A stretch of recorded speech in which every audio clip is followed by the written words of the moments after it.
Someone in the workplace betrayed your trust. We've all had that happen, and we've all felt the emotion and anger from it. But then, what do you do next? On this episode, Henry Cloud joins me to show us the starting point for repairing trust. This is Coaching for Leaders, episode 626. Produced by Innovate Learning, maximizing human potential. Greetings to you from Orange County, California. This is Coaching for Leaders, and I'm your host, Dave Stachowiak. Leaders aren't born, they're made. And this weekly show helps you discover leadership wisdom through insightful conversations. So much of leadership, and by the way, every human relationship is about trust. Trust is so central to our relationships, how we work. It is the fuel that powers us in so many ways. And of course, when trust is broken, it's an obstacle for us. Today, a look at some of the starting points for beginning to repair trust from one of the experts on this topic, who I'm so excited to have on the show today. I'm pleased to introduce Henry Cloud. He is an acclaimed leadership expert, clinical psychologist, and a New York Times bestselling author. His 45 books, including the iconic Boundaries, have sold nearly 20 million copies worldwide. He has an extensive executive coaching background and experience as a leadership consultant, devoting the majority of his time to working with CEOs, leadership teams, and executives to improve performance, leadership skills, and culture. Henry's work has been featured and reviewed by the New York Times, the Wall Street Journal, Boston Globe, Publishers Weekly, the Los Angeles Times, and many other publications. Success Magazine named him in the top 25 most influential leaders in personal growth and development, alongside Oprah, Brené Brown, Seth Godin, and others. He is a frequent contributor to CNN, Fox News Channel, and many other national media outlets. He is the author of Trust, knowing when to give it, when to withhold it, how to earn it, and how to fix it when it gets broken. Henry, what a pleasure to have you on the show. Such a pleasure to be here. You're kind of my peeps. That's where I hang out 100 days a year. So in the war rooms with, people that have to get things done and make it happen. Yeah, indeed. The vast majority of our listeners are inside organizations managing teams every single day. And of course, so much about trust is the daily reality of our work, both the positives that come with trust when it's there and the frictions when it's not. And I highlighted this quote from the book, Henry. You write, "If I had to summarize it in just a few words what this book is about, I would say this: trust is the fuel for all of life. Nothing in life works without it, especially relationships. This is so central to how we live and work, isn't it?" It really is. I told a story in the book. I was sitting on an airplane and, I was working on some of the research for the book. And the guy next to me says, "What are you working on?" I said, "Well, I'm researching trust." And he goes, well, I don't trust anybody." And I said, "Really?" He said, "Absolutely not. I learned a long time ago, you can't trust people." He said, "I only trust myself." Uh-huh. And I said, "Well, I'm a psychologist and you're crazy." He goes, "What do you mean?" I said, "Well, dude, look out the window. You're at 43,000 feet. Did you get yourself up here? Don't tell me you don't trust anybody. You trust a couple of pilots you hadn't met. You trusted a guy to put fuel in the plane. How do you know he didn't put chocolate milk in there? You trusted him. So don't tell me you don't trust anybody." But then I said to him, "Dave, that if I heard your story, I bet there's been a few instances where you got really, really, really wounded deeply or betrayed in some way. And I'd like to hear that story." And I mentioned that because when I did hear his story, what you see is that when trust breaks down and we can't do it, it's impossible to talk about business, for example. It's impossible to scale anything. This guy had kind of a small life because how are you going to get at 43,000 feet if you can't trust? How are you going to grow a business if you can't find the right people to trust to go open that new division or go to Asia and get it started there or go negotiate this deal?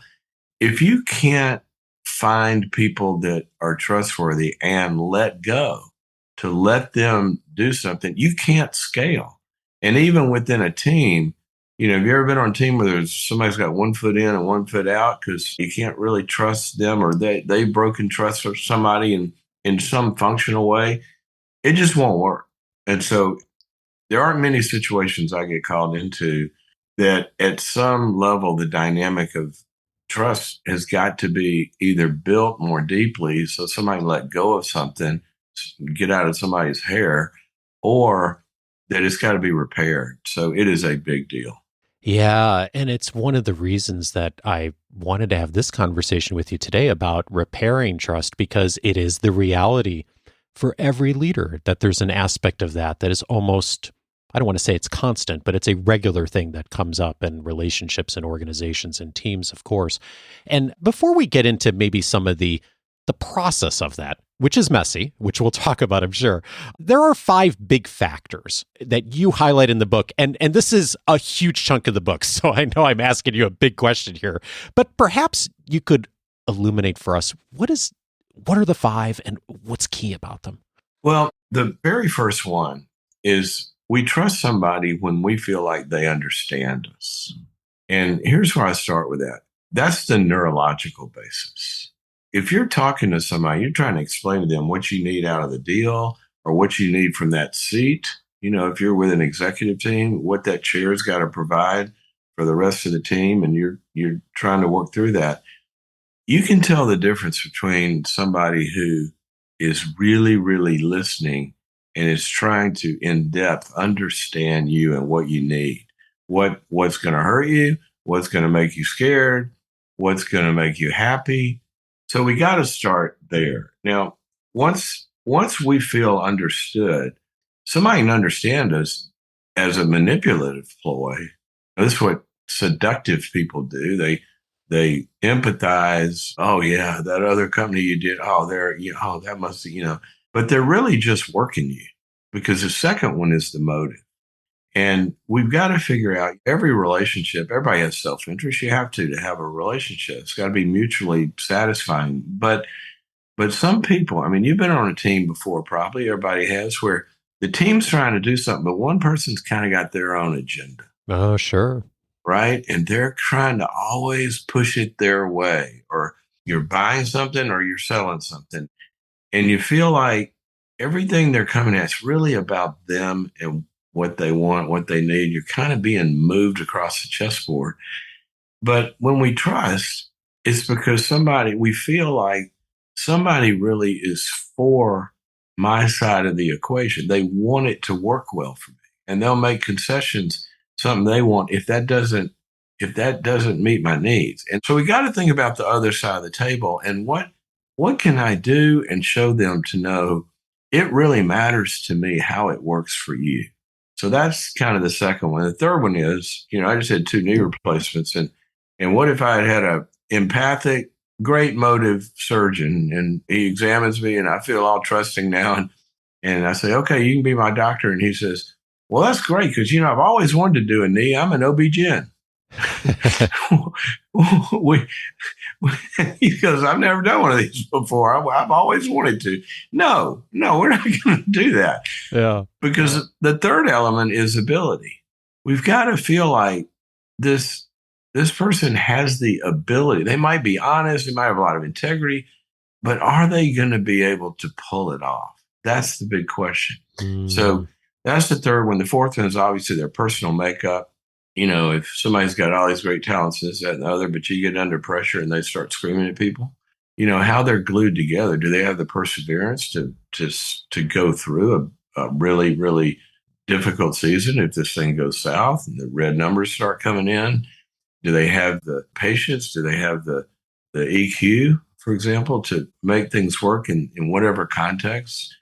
I had a brother-in-law who's a Navy SEAL, and the bad guys are coming after me. The courage and the steel-headedness that those guys have, that's who I want in that context. But if my dog dies and I need a caring shoulder, I'm not calling Mark. He'd say, dude, get over it. So, how somebody's glued together personally is got to fit the context. And then lastly, what happened the last time? The track record. So a lot of times people don't vet that enough. And people have failures. We can repair failures, and people can overcome failures. That's great. That's a problem. And problems are meant to be fixed, right? And people come back. But if there's a pattern up until yesterday, when the last one, and they just say, I'm sorry, then we need a new pattern before we start to really trust. And our minds make mental maps to negotiate reality. You go in and you go and talk to a boss and tell them about a problem, and they say, you did what? I can't believe you got, and they go off on you, and you walk out and you didn't get any help or what you needed. And you walk out, the team goes, well, how'd it go? He goes, well, he didn't get it. But the next time you got a problem, what do they say? Well, I'm not going to go talk to him about it. Yeah. We build maps based on track records of interactions with people. And yet you point out one of the fallacies that a lot of us tend to have, and I think this comes up in the business context all the time, in the organizational context, that it's in the past, so it shouldn't matter. And I was really struck by an analogy that you wrote in the book about having your car get rear-ended and the axle getting bent. And I think that's really a beautiful analogy for thinking about the past and why it does matter. I'm wondering if you could share that. Well, a lot of people, and I work primarily in the business context. And, I always get this little thing about, the shrink's coming in here. Well, I study the human brain and how it functions, right? Well, it's a piece of equipment. Your soul is a piece of equipment, and it gets wired in certain ways. So it's gonna kind of do the way that you're wired and the way that you're put together until it changes. And people don't understand that their past experience, it's not just in the past. It tweaked the equipment. If a car gets hit and it's got a bent frame, and you drive your other car for a while and you put it in the garage, well, it might be a year for, if I need to get that car fixed. So you finally take it in. And what if the mechanic said, I had a wreck. He said, when was that? A year ago. He said, well, that's way in the past. That doesn't matter. Well, no. What happened in the past, if it hasn't been fixed, is still present. And it's going to manifest itself. And, in the book, I write about two partners that started a business and they grew it, and the thing was taken off to an incredible, they had traction and gaining market share, and the private equity firms come running and they wanted, and they finally found one that literally could be the perfect partner, put the money in they needed to scale. The future was everything they wanted. And then one of the partners backed down at the last minute, and he wouldn't go forward. And it started to break down their relationship and destroy everything they had built. But we get in there and one-on-one, and I'm talking to him, and this was the perfect deal. Everything they wanted. The people were trustworthy. We structured it so he would still have control. And then right in the middle of the day, he gets real kind of amped, and he says, I will not let anybody tell me what I'm going to do in my own house. And I said, house? He didn't say business. He said house. And I said, you ever experienced this in your house growing up? And he hit that moment where you've hit something. He said, yeah, my old man, he controlled everything. I couldn't make up my mind. I couldn't do anything I wanted to do. And I'm not going to do that in my business. And this private equity firm's not going to be telling me what to do. It had nothing to do with the deal. It had to do with his life experience that had made him really, really, really phobic of doing something with anybody that had power, even when that power could help him. Or, just not even, doesn't have to be childhood. It could be what happened last year when you asked me to work on this project with this other person. I've seen the track record, and we got to listen to that unless it's fixed. Yeah. And it's such an important consideration when we think about repairing trust. And you make the point so many times in your work that this is not a clean and orderly process. It's not like you do step 1, step 2, step 3 in perfect order. But there is a way to approach this. And the thing that really, I think, was really insightful for me reading through this, I often mention on the show, leadership is not about us, but it does start with us, because if we're not leading ourselves well first, we're not going to do a good job of leading anyone else. And you make the point that the first step in repairing broken trust is about you. It's not the person who betrayed you. It's a bit counterintuitive, but it's critical when you start, right? it's so critical. Everybody's been on the airplane here. The thing, well, put the mask on you before trying to help somebody else. And you got to be able to breathe to help somebody, right? Well, when you've had a betrayal, and it can be in business, sometimes a betrayal, and it might not even be a betrayal, it might be a huge failure. The person did not perform like you trusted them to do. In that moment, you're like the boxer in the ring just got clocked. If you ever watch boxing, they get hit, and for a moment they're just kind of wobbling. You don't know if they're going down or if they're going to get back up. And right there, their brains are not ready to throw the next punch. When we get hit hard, things happen inside of us, and it clouds our judgment. We get reactive. We have fight or flight. We have fear. We have revenge motives. We have rebound motives, and you want to fix it quick, and you're not ready to make a decision. Yeah. And so that's when they take the boxer to the corner. And so the first thing you got to do on a big betrayal is not make a decision. You got to gather with the people that really help steady your head, and you got to talk the emotion out of it, and that's going to take a minute. And you need to scream and rant and cry or whatever you got to do, pace the floor back and forth. I can't believe it. And I've sat there. You got to give that a minute. And sometimes that minute is, wow, this is why a board of advisors or a board of directors or your coaches or whoever it is are so important, because everybody says it's lonely at the top. Well, that shouldn't be true. If you're at the top, you might have to make some decisions where the buck stops here. That's the burden of leadership, but it should not be lonely. I mean, you should be surrounded. No president goes to war without the Joint Chiefs, and they get in that room. So the first step is about you, Dave, and you got to get ready. And once you get ready, then there's a path that really helps to follow before you jump back in. Yeah, and there's the temptation to really rush past that step. I mean, I think our society sort of tells us, okay, we had this blow, move past it, buckle up. We've all heard that, if not explicit advice, we've all gotten that push of like, all right, you need to kind of rebound from this and move on. And I'm curious, for the people that you see that, and I love that you mentioned like the anger and all that, like we have to go through that. The people that you see who lead and are able to actually stop and first, like, just take a breath and express the anger that they need and to back off for a few minutes. What is it they do that helps them to do that better than those that just try to rush it? Well, it's a great question because, hopefully it's not only what they do in that moment, it's what they've done in the last year before them, because they have been, all the research shows the greatest leaders, you go to a C-suite, they all look the same. Same IQ, same educational background, same experience, same years in the industry.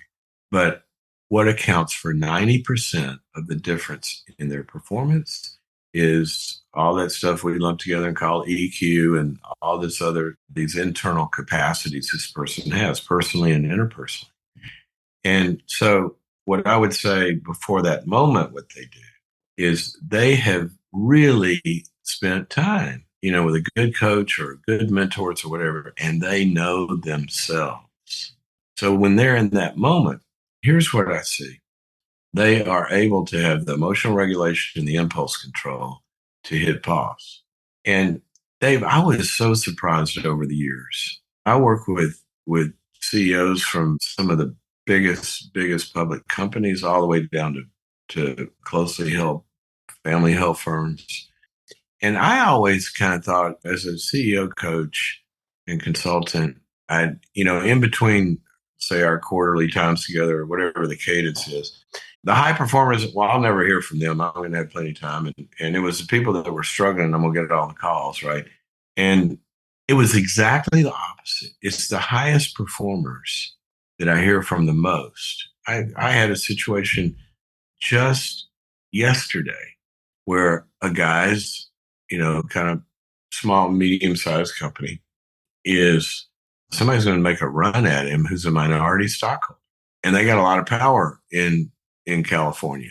And it could be a nightmare. And so he was going to send an email back with a response to a meeting.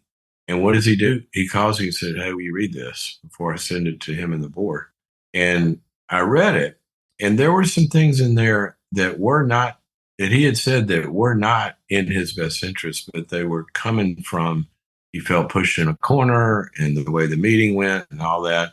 And he also conceded some points in there that he shouldn't be conceding, but it was coming out of fear. So we talked through it. We recast the way it was. And that's what I see in that moment. They don't impulsively, or what feels right, or what would seem natural or intuitive to them at the moment. They don't pull the trigger right then.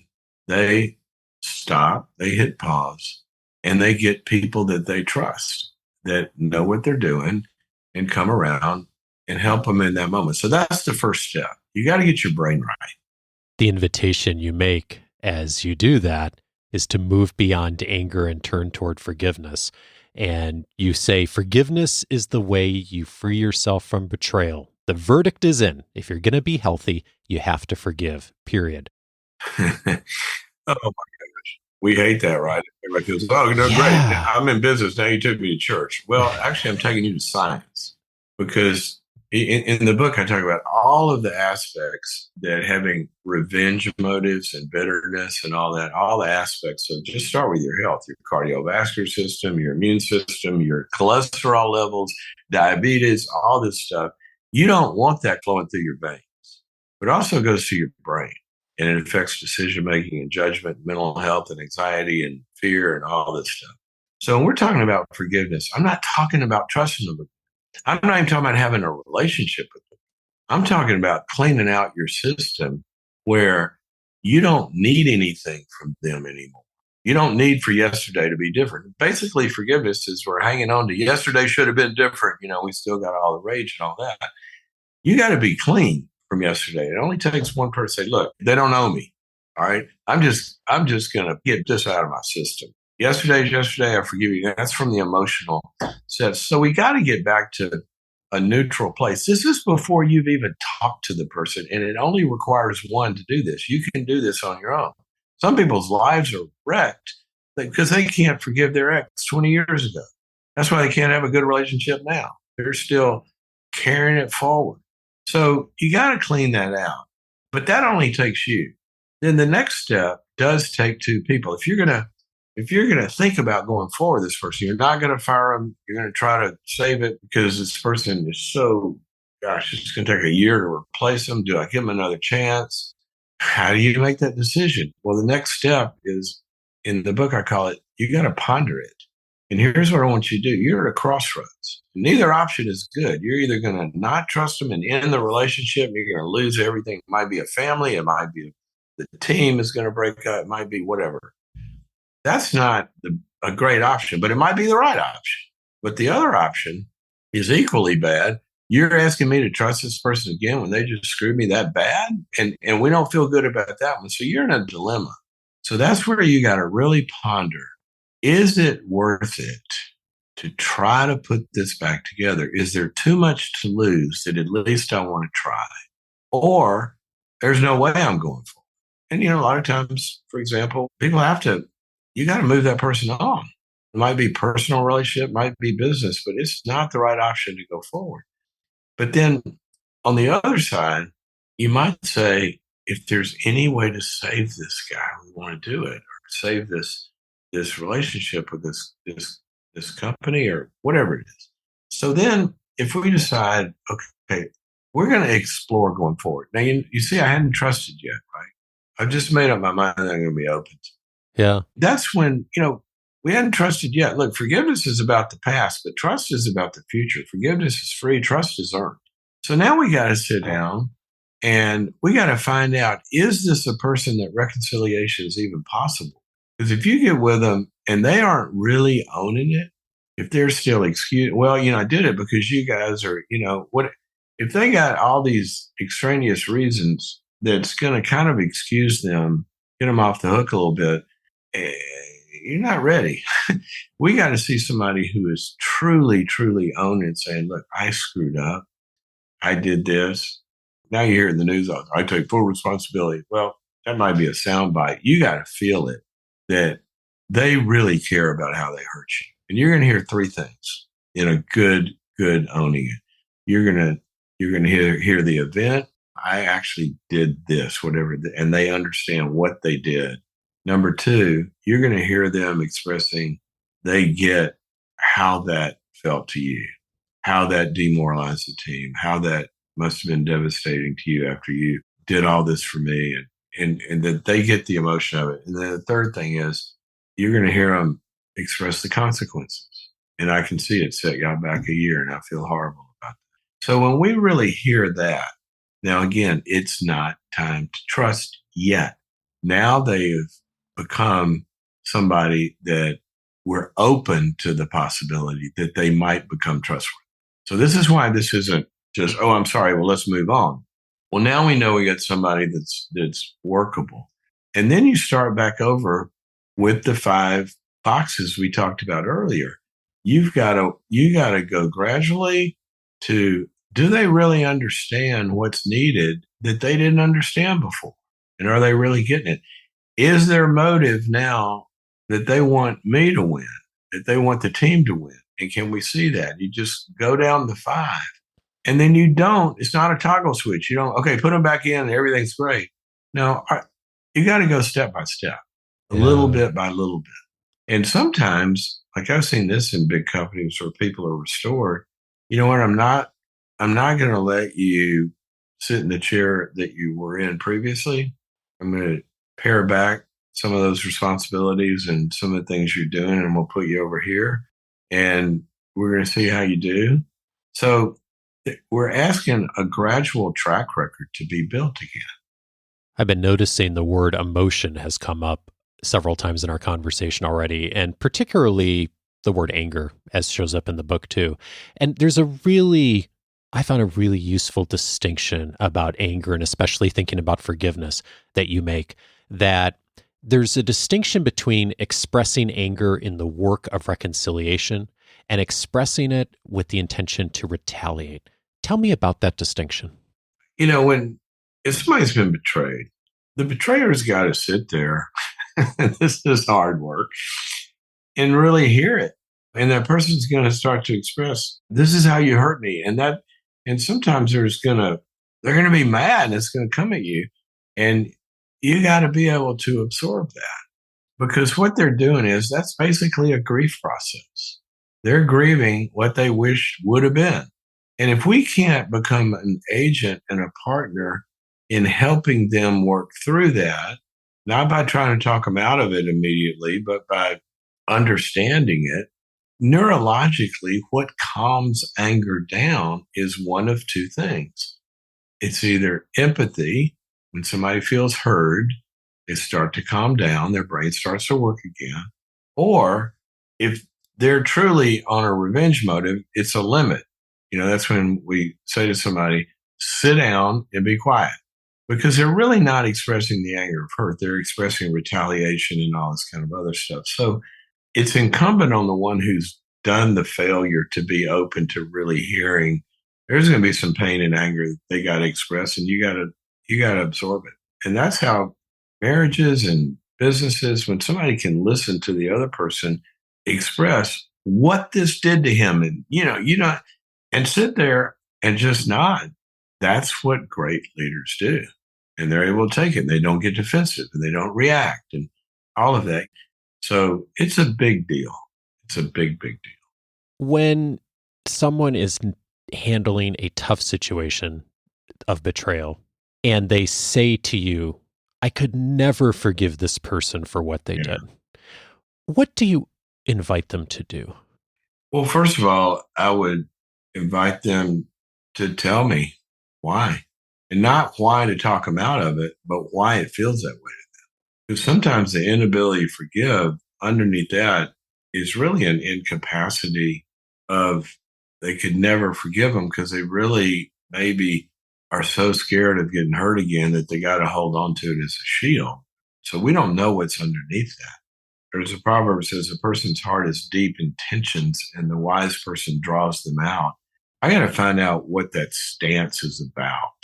Because it might have to do with factors that we don't even know about that come to play here. And so we got to understand it first.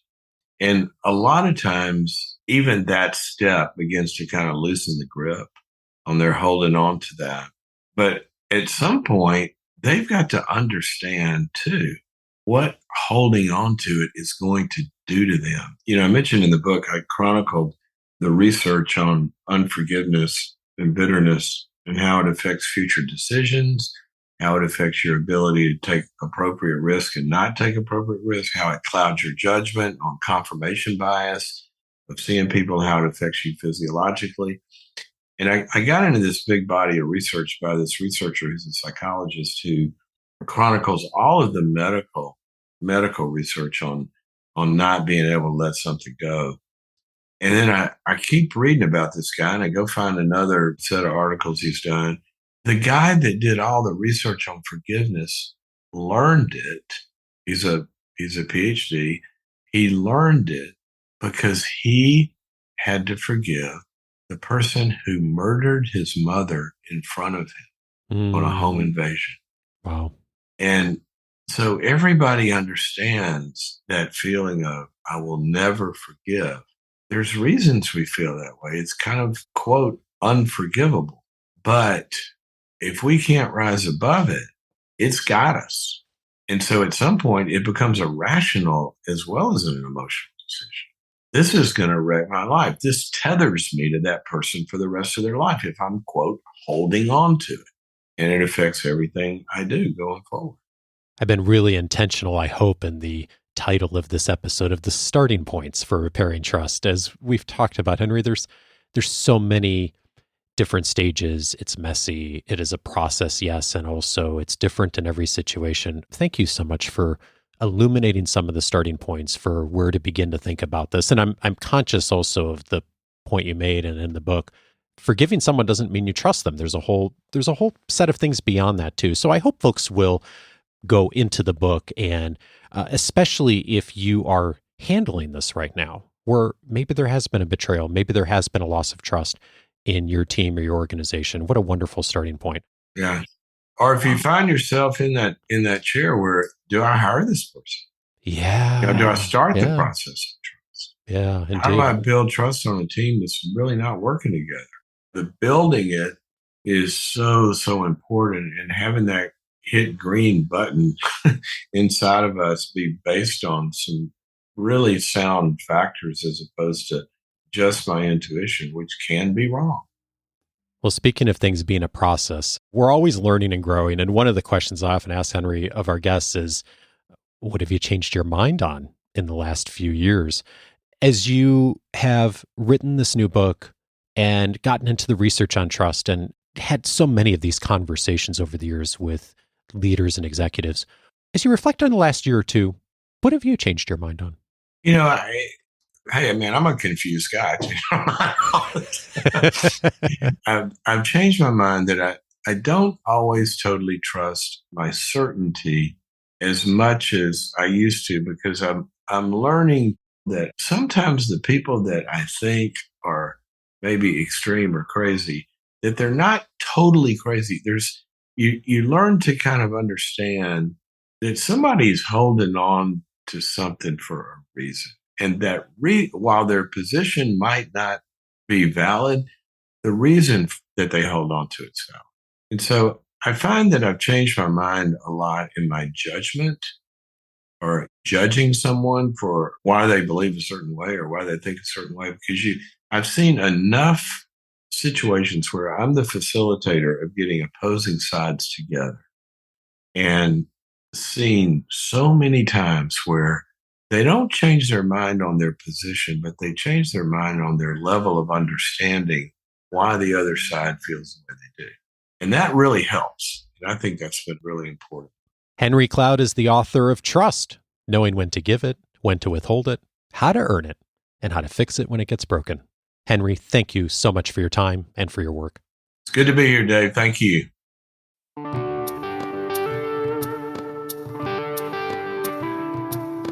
If this conversation was helpful to you, several related episodes I'd recommend. One of them is episode 535, The Art of Constructing Apologies. Sandra Sucher was my guest on that episode. We talked about the science, the research, and of course, the art and the heart behind an appropriate and genuine apology. Of course, that is a huge element of trust in so many of our relationships. Episode 535 for those details. I'd also recommend episode 539, The Path Toward Trusting Relationships. Edgar Schein and Peter Schein were my guests on that episode. Edgar's work has been just tremendous over decades to so many of us. And you may have seen my mention in the recent past in one of the weekly leadership guides that sadly Edgar passed away earlier this year. He was doing work well into his 90s, had appeared here on the podcast a couple of times over the years. What a pleasure to be able to learn from him. His legacy will live on in so much of the work that all of us do in supporting culture and trust and relationships in organization and curiosity. If you'd like just a hint of what his wisdom captured, episode 539 is such a wonderful starting point for that. And then finally, I'd recommend episode 621, How to Approach a Reorg. Claire Hughes Johnson was my guest on that episode, former COO of Stripe, the very popular payment processor that many organizations use to drive e-commerce on the internet. We talked in that conversation about her role as an executive in leading a very fast-growing organization successfully and the inevitability that we all have of having to handle reorgs that happen, even when success is happening. Reorg isn't always a bad thing, as we talked about in that conversation, but it is always the thing that does rely and come back to trust and the how we do it. Episode 621 for her perspective on that. All of those episodes you can find on the coachingforleaders.com website. If you haven't already, I'm inviting you today to set up your free membership at coachingforleaders.com. Your free membership is going to give you access to so many of the benefits inside of the website in the free membership, all of the audio courses, tons of resources from me, the weekly leadership guides, and also more perspective on my interview notes. All of those are detailed inside of the free membership there. Just click on interview and book notes. I'm also sending out regular weekly guides each week that highlight what we've talked about on each episode. Also, some of the wise words from past guests. So if that's helpful to you, I hope you'll go over and dig in on the free membership, coachingforleaders.com. And perhaps you've had your free membership for a bit and you're looking for more. One of the things I'm doing now is bringing together much of the wisdom and the expertise from so many of the different guests we've had on the show over the years and doing more writing. Not writing a book, but I'm writing monthly articles, long-form articles that answer a very specific question and integrate the wisdom and perspective from so many of the guest experts. If that's of interest to you to begin receiving those, you may want to find out more about Coaching for Leaders Plus. You can find out all the details of that just by going over to coachingforleaders.plus. That link will get you right there with details on that and much more of the benefits inside of Coaching for Leaders Plus. I'll be back with you this coming Monday for our next conversation. Have a great week and see you then.